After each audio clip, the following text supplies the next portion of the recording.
नमस्कार प्यारे बच्चों, मैं डॉक्टर संजय शर्मा, प्रधानाचार्य Shri KSD inter college Mahavan Mathura.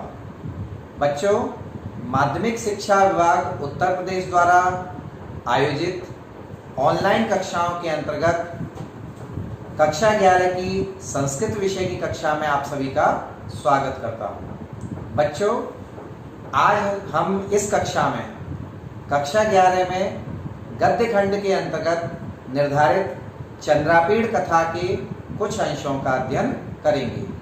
बच्चों, आज हमारा यह पहला अध्ययन है, तो आइए प्रारंभ करते हैं अपना अध्ययन।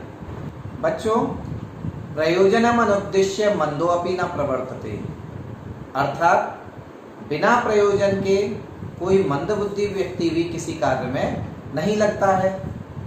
तो फिर हमारा इस अध्ययन का करने का क्या प्रयोजन है, यह हम अध्ययन किस लिए कर रहे हैं, यह मन में जिज्ञासा उत्पन्न होना सहज है। तो इसी जिज्ञासा का निवारण करने के लिए सर्वप्रथम हम इस अध्ययन का उद्देश्य क्या है, इस पर दृष्टि डालते हैं। तो उद्देश्यों के अंतर्गत सर्वप्रथम हमारा इस कक्षा का उद्देश्य है संस्कृत गद्य विधा का परिचय प्राप्त करना। दूसरा हमारा उद्देश्य है गद्यांशों के स्वयं शब्दार्थ, हिंदी व्याख्या एवं प्रश्न बनाने की क्षमता का विकास करना। तीसरा हमारा उद्देश्य है गद्यांशों के आदर्श वाचन के द्वारा संस्कृत अध्ययन के प्रति रुचि उत्पन्न करना।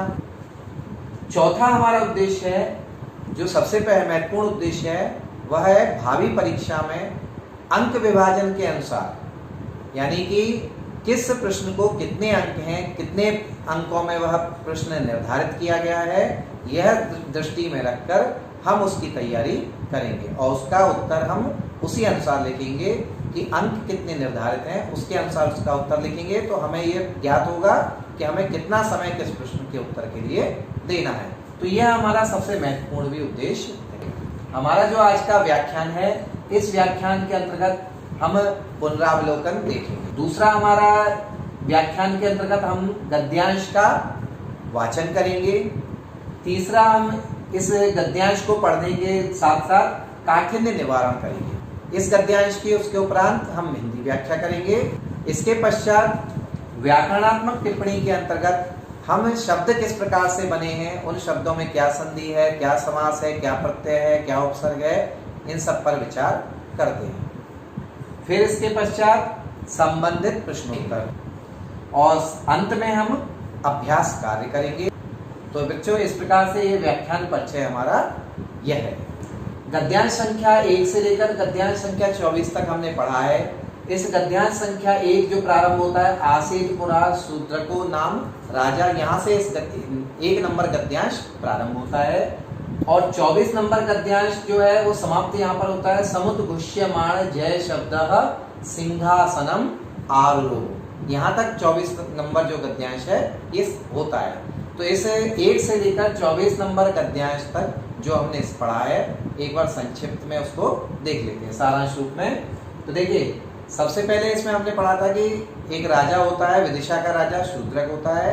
वह शूद्रक अपनी सभा में बैठा हुआ था। उसी समय हाथ में पिंजरे में एक तोता लेकर चांडाल कन्या उस राज्यसभा में आती है और राजा से उस तोते को लेने के लिए निवेदन करती है। तो राजा उस तोते को देखकर आश्चर्यचकित होता है। तभी वह तोता राजा की जयकार करते हुए और एक आर्या छंद पढ़ता है, जिसको सुनकर राजा बड़ा आश्चर्यचकित होता है। तो वह राजा उस तोते से विस्तार से अपने बारे में बताने के लिए निवेदन करता है। तो तोता फिर अपनी आत्मकथा राजा को सुनाते हुए बताता है कि विंध्याटवी में पंपा नाम के सरोवर के पास में वह एक सेमल के वृक्ष पर अपने पिता एवं अन्य संबंधियों के साथ रहता था। उसकी माता का देहांत बचपन में ही हो चुका था। तभी एक दिन अचानक उस जंगल में एक भीलों की सेना आती है और उस भीलों की सेना का जो सेनापति होता है वह मातंग होता है। तो जब सेना आती है तो सेना उस सेमल के जो वृक्ष है, उस सेमल के वृक्ष के नीचे विश्राम भी करती है और विश्राम करने के उपरांत वह सेना चली जाती है। लेकिन सेना में से एक वृद्ध जो भील होता है, वह वृद्ध भील वहीं रुक जाता है और वह जो वृक्ष पर तोते होते हैं, उन तोतों को मार मार कर उसने नीचे गिरा दिया। तो वह तोता बताता है कि किसी प्रकार वह अपने पिता के पंखों के बीच में छिपकर अपनी जान बचाता है, और जब वह भील तोतों को लेकर चला जाता है तो वह पानी की प्यास उसको तोते को लगती है। तो वह पानी की प्यास के कारण उस सरोवर की ओर जा रहा होता है। तभी वहाँ पर जावाली मुनि के पुत्र हारित आते हैं और वह उस तोते को देखकर उस पर दया खाकर और उसको जल पिलाते हैं। तत्पश्चात उस तोते को लेकर वह अपने आश्रम में आ जाते हैं। जब तोते को जावाली मुनि देखते हैं तो वह बताते हैं कि यह तोता अपने पूर्व जन्म के कर्मों का फल भोग रहा है। जब तपस्वी मंडली इस बात को सुनती है तो उनको जिज्ञासा होती है और वह मुनि से उस तोते के विषय में बताने के लिए प्रार्थना करते हैं। तब जावाली मुनि उन्हें बताते हैं कि उज्जैनी में तारापीड़ नाम के एक राजा थे। उन तारापीड़ की पत्नी थी विलासवती। उन दंपति के कोई संतान नहीं थी, इस कारण वह बहुत दुखी थे। तो तपस्या करने के उपरांत विलासवती को चंद्रापीड़ नाम का पुत्र उत्पन्न होता है और उन तारापीड़ के एक मंत्री होते हैं जिनका नाम होता है सुकनास और उनकी पत्नी का नाम होता है मनोरमा। तो सुकनास और मनोरमा की भी कोई संतान नहीं होती है, लेकिन चंद्रापीड़ के जन्म के साथ ही उनके भी यहाँ पुत्ररत्न की प्राप्ति होती है और जिसका नाम पुंडरीक रखा जाता है।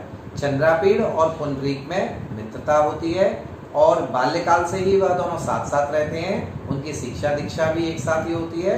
तो बाद में चंद्रापीड़ जब युवावस्था को प्राप्त होते हैं तो चंद्रापीड़ की सेवा में कुलूत राज की पुत्री पत्रलेखा और इंद्रायुध नाम के घोड़े को रखा जाता है और इसके पश्चात चंद्रापीड़ का राज्याभिषेक किया जाता है। यहाँ तक की कथा बच्चों हमने इससे पूर्व के जो अध्ययन है उनमें पढ़ी है। आइए अब इससे आगे की कथा हम प्रारंभ करते हैं। तो बच्चों गद्यांश संख्या 25 से हम आज का अध्ययन प्रारंभ कर रहे हैं। तो देखिए सबसे पहले इसका वाचन करते हैं। अथ दिग्विजयाय प्रस्थित चंद्रापीडः महता बल समूहेन वैशंपायनेन च अनुगम्यमानः प्रदक्षिणीकृत्य वसुधां परिभ्रमन् प्रथमं प्राचीं ततः त्रिशंकुतिलकां ततो वरुणलाञ्छनाम् अनन्तरं सप्तर्षिताराशबलां दिशं विजिज्ञे तत्र तत्र शरणागतान् रक्षन् उपायनानि प्रतीच्छन् देश व्यवस्था स्थापयन् अग्रजन्मनः पूजयन् यशः विस्तारयन् पृथ्वीं विचचार। एवं क्रमेण अविजित सकल भुवनतलः कदाचित् किरातानां निवास स्थानं सुवर्णपुरं पूर्वजलनिधे नाति विप्रकृष्टं जित्वा जग्राह तत्र च निज बलस्य विश्राम हेतोः कतिपयान दिवसान अतिष्ठत्। तो बच्चों ये है हमने इसका यहाँ पर आदर्श वाचन किया। अब इसके कुछ कठिन शब्दों को हम देखते हैं। तो काठिन्य निवारण के अंतर्गत कुछ शब्द हम देखते हैं। तो सबसे पहला शब्द हमने लिया है यहाँ पे प्रस्थिता। इसका अर्थ है प्रस्थान करने वाले। बल समूहेन सेनाओं से। प्राचीन अर्थात पूर्व दिशा। त्रिशंकु तिलकाम। त्रिशंकु अर्थात दक्षिण दिशा से सुशोभित। वरुण लांछना। वरुण से चिन्हित अर्थात पश्चिम दिशा। सप्तर्षि ताराश बलाम। सप्तर्षि तारों से सुशोभित अर्थात उत्तर दिशा। नाति विप्रकृष्टम अर्थात अत्यंत दूर नहीं, अर्थात समीप। तो बच्चों यह है हमने यहाँ पे काठिन्य निवारण देखा। तो बच्चों अब इस गद्यांश की हिंदी अनुवाद कैसे होगा ये देखते हैं। तो देखिए, अथ दिग्विजयाय प्रस्थितः चंद्रापीडः, इसके पश्चात अथ का प्रयोग संस्कृत जो होती है, संस्कृत में जो पूर्व कथा होती है उसके पश्चात कथा को आगे बढ़ाने के लिए अथ का प्रयोग होता है। तो इसके पश्चात दिग्विजय के लिए प्रस्थिता माने प्रस्थान किए हुए चंद्रापीड़ महता बल समूहेन वैशंपायनेन च अनुगम्यमानः, यानी बहुत बड़ी सेना और वैशंपायन के साथ में प्रदक्षिणीकृत्य वसुधाम प्रदक्षिणीकृत्य अर्थात वसुधा यानी पृथ्वी का परिक्रमा करके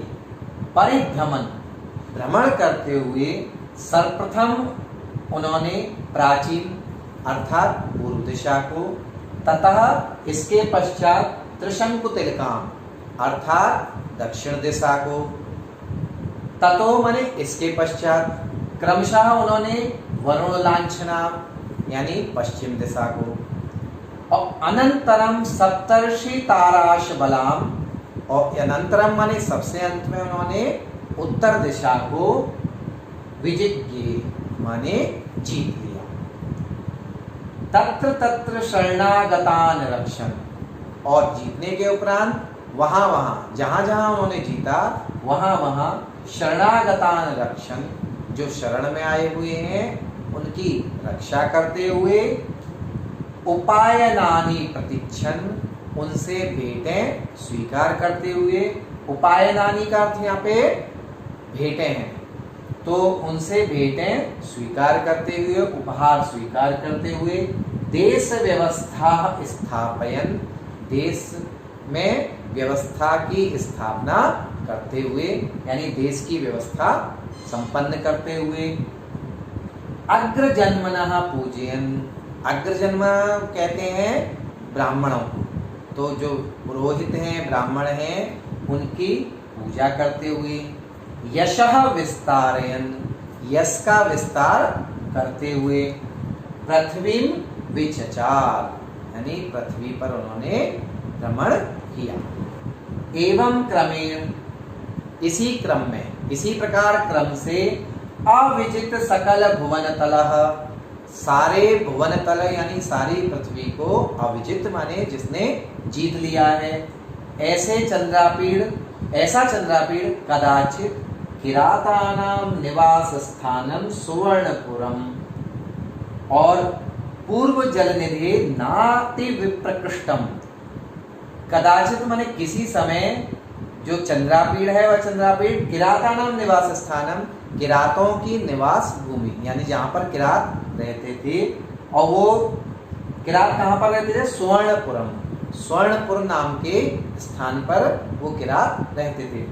और वो स्वर्णपुर कहाँ था, पूर्व जल निधे ना विप्रकृष्टम, माने पूर्व का जो समुद्र है, पूर्व के समुद्र के नाति विप्रकृष्टम माने उससे ज्यादा दूर नहीं, यानी पूर्व के समुद्र के समीप ही।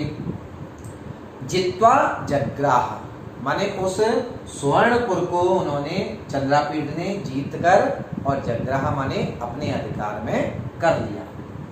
तत्र च निज बलस्य विश्राम हेतु कतिपयान दिवसान अतिष्ठत, और वहां पर निज बलस्य विश्राम हेतु, अपने बल यानी सेना के विश्राम के लिए, कतिपयान दिवसान अतिष्ठत, कुछ दिनों के लिए वह चंद्रापीड़ वहां पर ठहरे, अर्थात वह अपनी सेना को विश्राम कराने के उद्देश्य से वो किरातों के जो निवास स्थान था स्वर्णपुर, वहां पर वो कुछ समय तक ठहरे।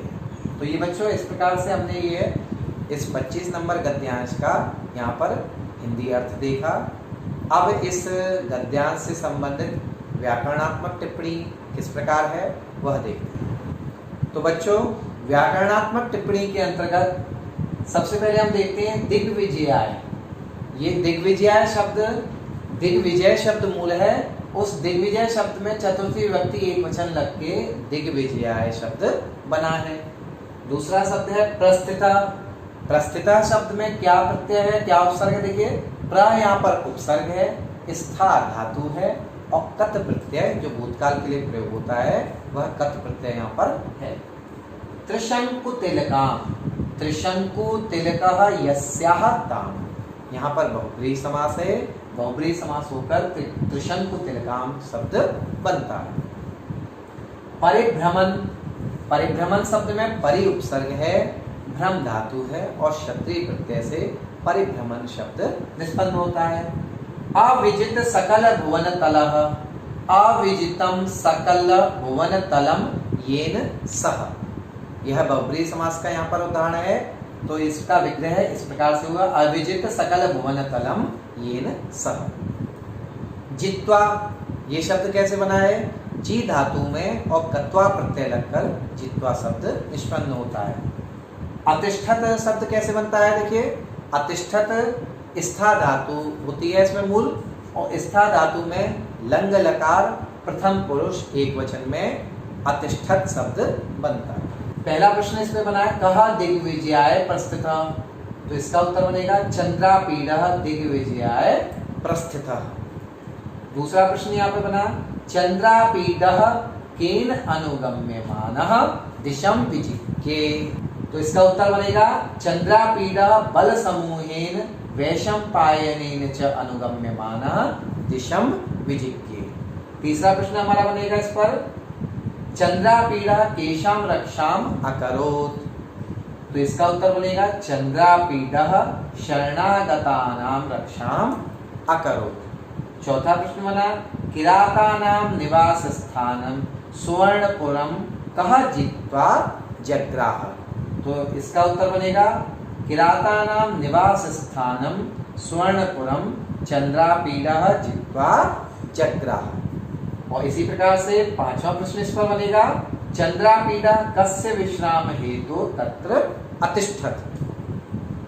तो चंद्रापीडः निज बलस्य विश्राम हेतु तत्र अतिष्ठत। अब हम गद्यांश संख्या 26 देखेंगे। सबसे पहले इसका वाचन करते हैं। एकदा तु तत्रस्थ एव इंद्रायुधम आरुह्य मृगया निर्गतः विचरन् काननम शैल शिखरात् यदिच्छया अवतीर्णं किन्नर मिथुनम अद्राक्षीत्।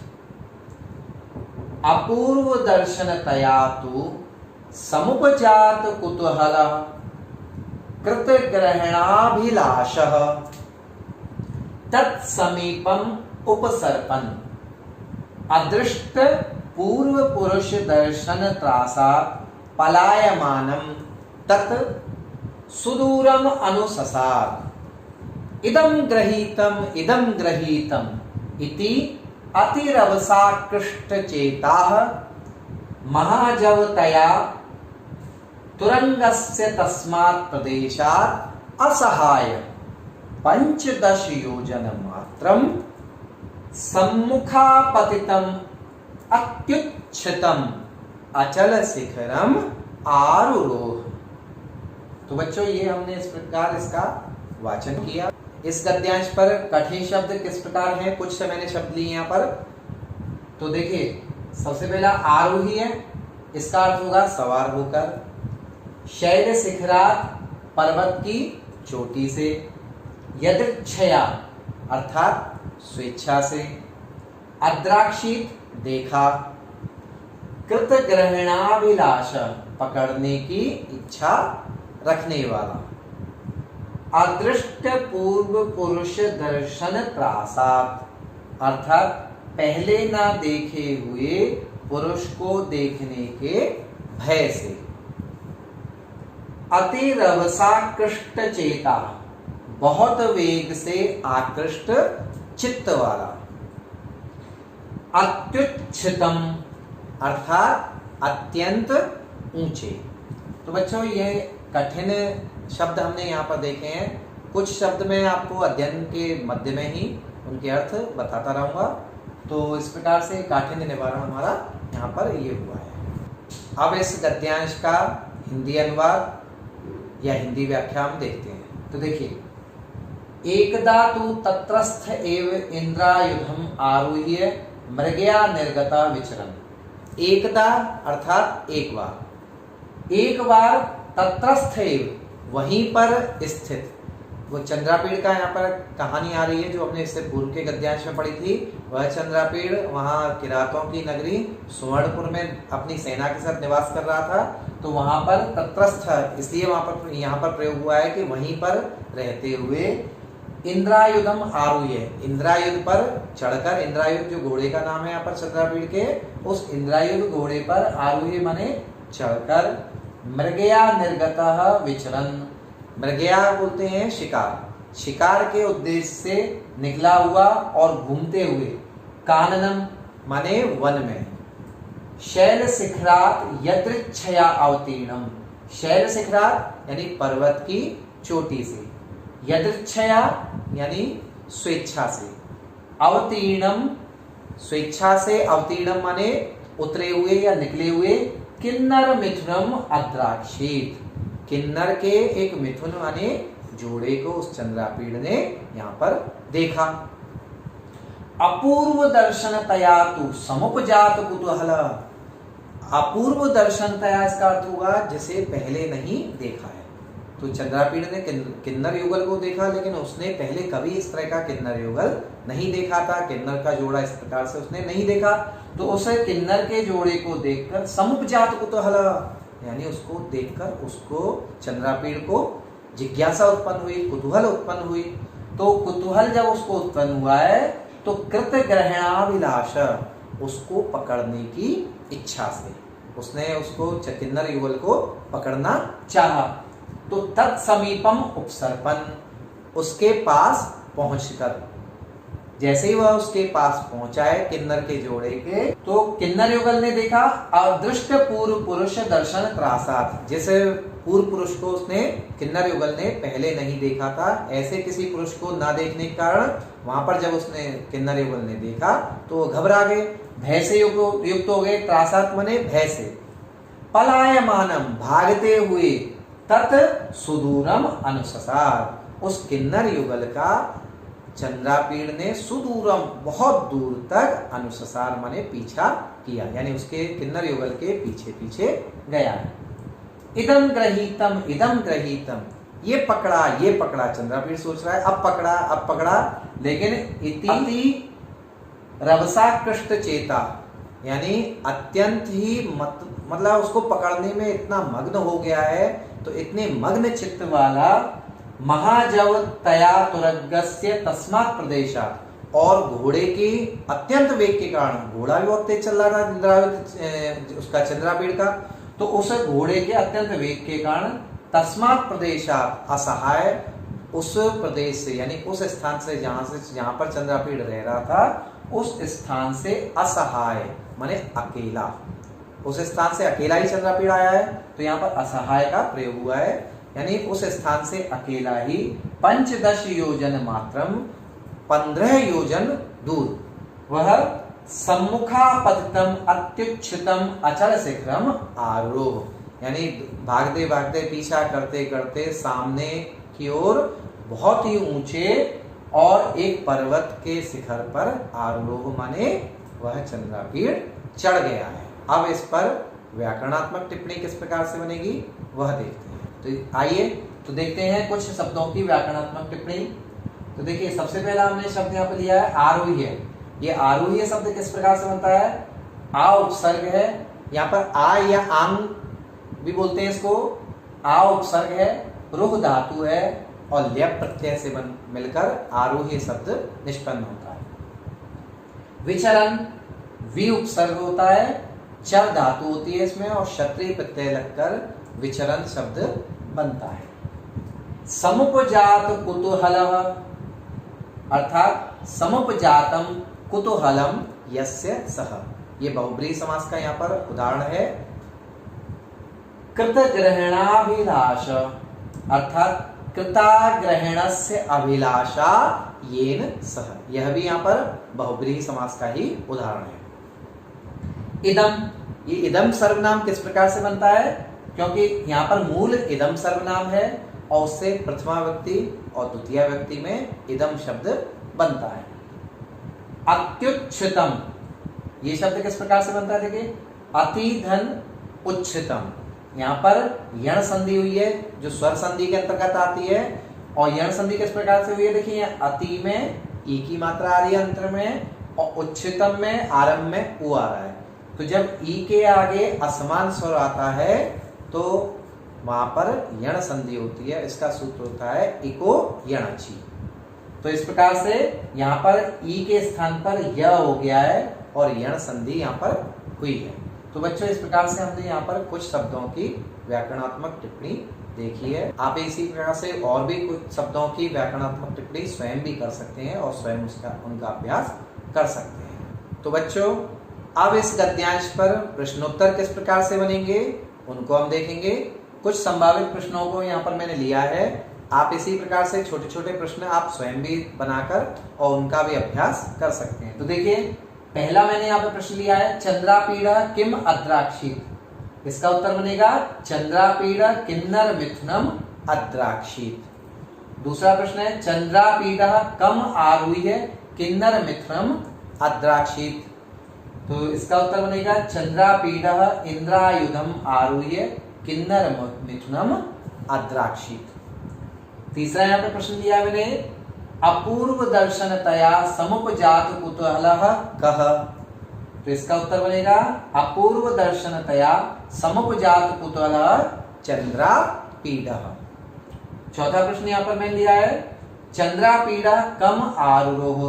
तो इसका उत्तर बनेगा चंद्रापीडा अचल शिखरम आरूरोह।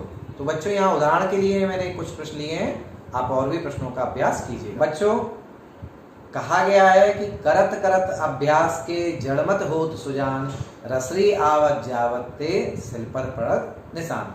अर्थात अभ्यास अगर हम करेंगे तो निश्चित रूप से जिस प्रकार से रस्सी के आने जाने से, ऊपर नीचे होने से पत्थर पे भी निशान पड़ जाते हैं, तो उसी प्रकार से यदि हम अभ्यास करते हैं तो निश्चित रूप से हम भी विद्वानों की श्रेणी में आ सकते हैं, हम भी अच्छे अंक प्राप्त कर सकते हैं। तो इसी उद्देश्य से इस अध्ययन के अंत में हम अभ्यास कार्य करेंगे। आदर्श वाचन करके इसके जो कठिन शब्द हैं उन कठिन शब्दों का अभ्यास करिए। दूसरा प्रश्न है, वाणभट्ट की गद्य शैली की विशेषताएं लिखिए। चंद्रापीड़ के चरित्र की क्या क्या विशेषताएं हैं, ये इस गद्यांश को पढ़ने के उपरांत और इसके पूर्व के गद्यांशों के आधार पर हम लिख सकते हैं। और अंत में संबंधित प्रश्नों का अभ्यास कीजिए।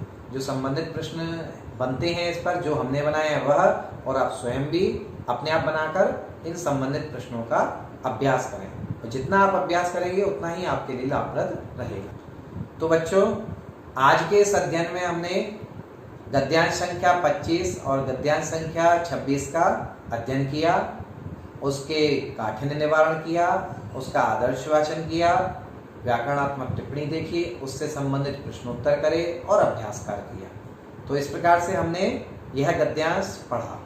अब इस गद्यांश को पढ़ने के उपरांत आप अभ्यास कार्य करें, यही हमारी आपसे विनती है। और इसी प्रकार से हम आपसे अपेक्षा रखते हैं कि आप स्वयं भी घर पर पूर्ण मनोयोग से अपना अध्ययन करते रहें। तो बच्चों, इस प्रकार से यह हमारी ये कक्षा है, यहीं पर समाप्त होती है।